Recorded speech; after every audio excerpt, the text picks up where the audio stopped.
Getting these logs laid out today. Getting kind of, well, you know, like we do on our walnut, you guys that watch all the time. Just kind of making a good clean deck area here. That way when we sell these things, first of next week, everything is all cut, bucked to length, laid out, where they can get good measurements on everything. And yeah, like I said earlier in this week in these videos, these aren't the biggest set of walnut, but they're not bad logs. The quality is definitely there. They're just kind of lacking on the size. And normally we don't cut a lot of timber this size. Now there were some good trees in here, but you know, we cut this job off last November. I think we cut 33 trees out of here. And everything you see here, I didn't even count the number of trees. We probably cut close to 40 trees this time, maybe a little more. But you know, we cut these things that we cut this time. We left these last fall with the intentions of coming back in 5 to 6 years and cutting them, because they would grow good. You know, just that thinning we performed last fall would kind of take out a lot of the bigger old growth that posed competition to them. And these trees were tall. They were growing straight. I mean, they were, like I said, the quality's there. That's real good quality trees. But circumstances arise, and the landowner, they were needing to sell them, so hey, that's what we do. You know, I'm glad we managed them properly. And you know, from kind of the, I hate to use the word tree hugger, but yeah, kind of the tree hugger aspect in me, I would have kind of liked to come back down the road here in a few years to cut these, just to kind of see what the growth would have done, because I like seeing just whenever we do a thinning, I like coming back and just kind of looking firsthand and seeing how those trees grow from a timber stand we've managed. Yeah, they are good trees though. I mean, they're just, like I said, the size, they're not super big, but they've got a good quality. We cut some oak. Now, originally, I really didn't think there'd be this many trees in here. When they called us up wanting to cut these, I was thinking like, it's like, there ain't gonna be that many walnut, but I was thinking there'd be more oak. Well, in a turn of events, there wasn't that many oak. I've cut a few oak out of here, but a lot of the oak in here wasn't real good, and it had hard leans back towards property lines and fences. And no better than our oak market is here. We don't normally pull, if oak trees got to be pulled away from property lines, power lines, obstructions, we normally won't cut it, because it's really, for us, we don't see it no more than it's going to bring. It's not worth the time and effort for us to put into that tree. It's one thing when you're cutting, you know, big walnut that's going to bring good big money, but when you're cutting oak, I mean, there's a fine line, and you got to know where you're at with your time, your operating expense. I mean, you got to make money doing it. I mean, it's, people are like, oh, you should cut it anyway. You know, what kind of logger are you? Well, I'm a practical businessman logger. I mean, I know what it takes me to operate week to week, month to month, cutting timber. And I know if I spend a lot of time cutting low value trees, I'm not making any money. I mean, I see guys out there there's guys out there that probably come back through here and cut the timber that we left. And man, you know, that's fine. That's fine and dandy, but I also see the type of equipment they operate out of, and the type of job they leave the landowner the mess. And you know, and I'm not knocking anybody's equipment, because we haven't always had nice equipment. Everybody's got to start somewhere. But you know, when you get nice equipment, I mean, it costs a lot of money to own and operate this equipment. So you got to make sure everything you do is profitable. But again, the reason why we get so many good jobs is because, for one, we operate pretty nice equipment for the most part. For two, we're very selective about what we cut, what we harvest. We try not to leave too big of a mess. You know, we've evolved our company into handling a lot of situations. You know, if we're logging out in the open, we've got the grapple for the skid steer to where we can clean up treetops. It's just, we try to take care of our clients the best we can with whatever we do. And like I said, not everybody's outfitted to do that, and that's okay. You know, that's okay. There's times I envy guys that aren't outfitted to do it, because they're probably the guys that don't work a lot of weekends and take time off and kind of enjoy themselves. And you know, see, it's Saturday and I'm working today, and tomorrow's Sunday. I've definitely got to work tomorrow, but you know, I've got responsibility, and you know, I've got obligations with my clients to take care of them, and that's what I'm going to do. Let's see here. Sneak in here and get one of these. Maybe. Oh, she ain't gonna fit on the forks. Guess we'll just take these two. So, we'll keep on here. That's a little junk piece. We're gonna keep on here. Be a pretty good pile of logs once they're all decked up. Now, we had one other big tree we were gonna cut today. And this morning I met Dad for coffee. Of course, I've kind of been halfway sick all week. I ain't felt too good. I don't know if I just kind of got a head cold or what, but I just haven't felt too good. Ain't been running on all cylinders. But I've been trying to get up and go to work and be productive every day. Well, last night, you know, it's Friday nights are usually my pitch playing nights, where I get together with some of the guys there at the neighborhood. We play pitch. And I called it quits. Or I went home at 9 o'clock last night, and I was in bed by 9:30. I didn't feel good. I slept pretty good last night, just for the first time all week, a good deep sleep.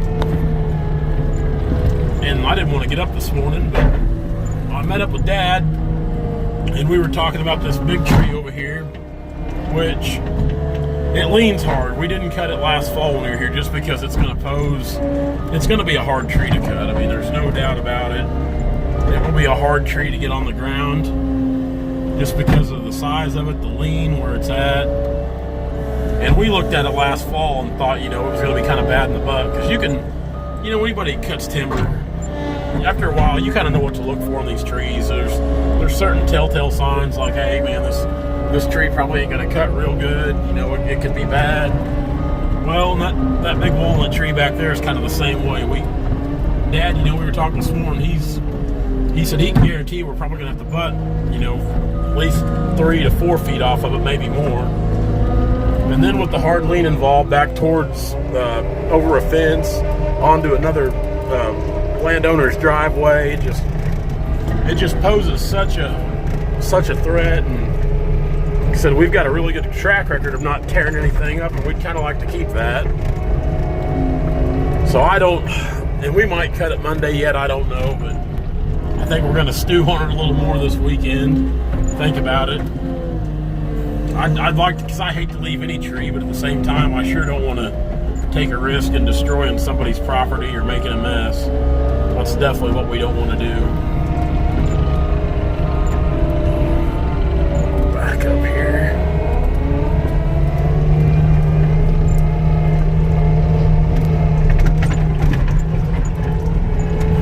Makes nice cleanup here with these skid steers. I didn't even bring my bucket. I left the bucket and everything up on the river, because we'll come pick up this skid steer. I might come get it today and load it up later today, but we'll have to have it on the river tomorrow. But of course, if you notice, I stack all these logs one direction, with the butts and the little ends facing one way. So that's why you see me doing stuff like this. Actually, we're just gonna do that, then we're gonna go uphill with them. So I like to lay all those logs in their uniform. It just, like I said, it makes everything easier on my log buyers, and I think that stuff definitely reflects at the end of the day, or when they're writing checks, so to speak. So a little extra work sometimes goes a long ways. And like I said, I like to, you know, I do things with Timber Tracker and logger threads, and the logger threads thing, just it's fun and exciting. Of course, it's nice to, you know, develop and design clothes, you know, for the logging industry. And it's not like I'm the designer. I mean, I just come up with ideas, and luckily we got good graphic designers that do all the hard work, and I just kind of say yay or nay. But one of the guys or I should say, not one of, the guy that helped me get started with all this, he's very business savvy, And we were talking this week about long money and short money. And that kind of goes to this, what I'm doing here at the skid steer too. Taking a little extra time to do some cleanup and, log prep, just how you present your logs. Yeah, I mean, it can be a pain sometimes and it takes a little extra time. But like I said, I definitely think in your long term or your long money, it's definitely worth it. I really do. Some people disagree with me. That's fine. And like I said, we can't do it with every set of logs. We sure can't. Especially in some places, it's just nice, like up there on the river. I mean, we got to have this thing just to have room on the deck area. But I think it definitely makes a difference on your log sales. I really do. Presentation means a lot.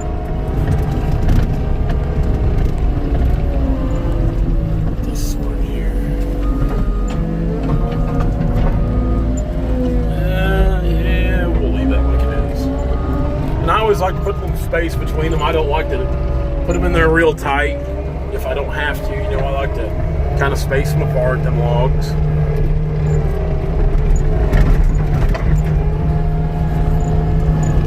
Here. Grab these down here. I wish I had the logs to cut again we cut here last fall. They were some beasts. And a lot of you guys that watch the channel all the time, you guys probably remember that set of logs. So there were some big ones. There were some bruisers. We've been trying to buy these for 20 years, and I finally stumbled upon them last fall. Property changed hands, and I got a call. And when they called me and kind of said the area they were in, I knew what logs they were, because this isn't too far from where I live. We're only maybe 8 or 9 miles from my house. So you kind of get to know a lot of the timber in your own area. You know where there's timber at and where there isn't timber.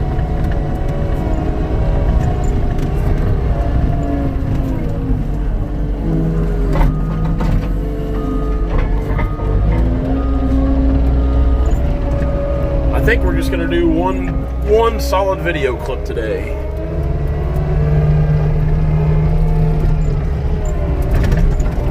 There ain't going to be a whole lot of excitement in today's videoing, since we're not cutting that big tree.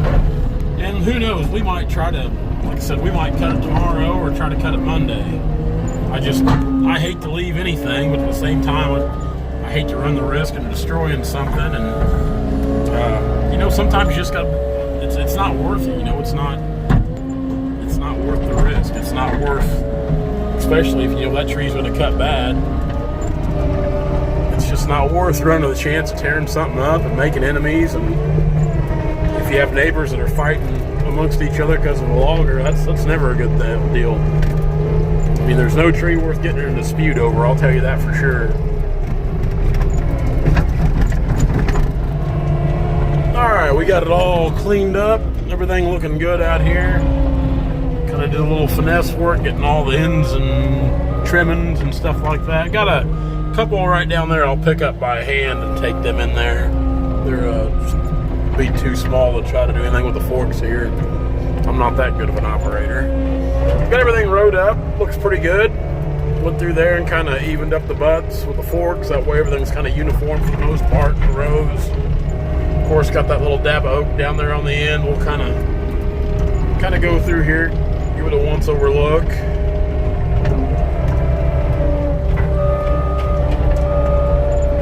Pretty good set of logs. Pretty good set.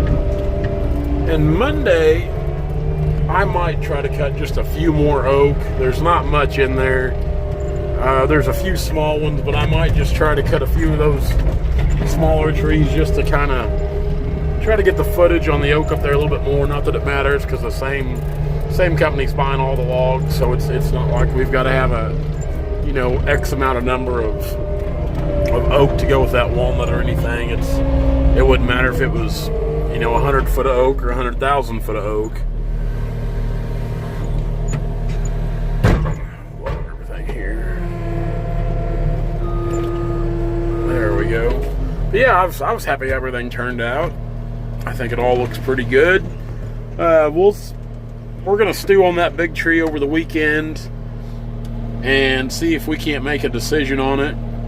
And then Monday, I think we're either going to sell these logs Tuesday or Wednesday. Usually we do a Tuesday sale day, but things are getting kind of weaseled around and pushed back. I shouldn't use the word weaseled around, but they're getting changed around, and but that's okay. I mean, I don't mind going to a Wednesday sale day or Tuesday sale day, Friday sale day, just whenever I get in the habit of doing something, because we've been selling logs on Tuesdays religiously for pretty much all year. And I'm a creature of habit, and I don't like breaking habits, so... but if we have to go to Wednesdays, that's fine too. It really doesn't matter. It's 6 in one, half a dozen in the other. But we'll see if we can't make a decision on that big tree this weekend. I've been thinking about the whole time here as I was, oh boy, as I was decking these logs. So I'd say that we'll probably try to cut it. I don't know. That's how I feel right now. And then, like I said, I'll probably try to cut a few more oak just to kind of make the oak pile look good. And that'll be the wraps on this job. Be the wraps on it. Okay, let's get out of here.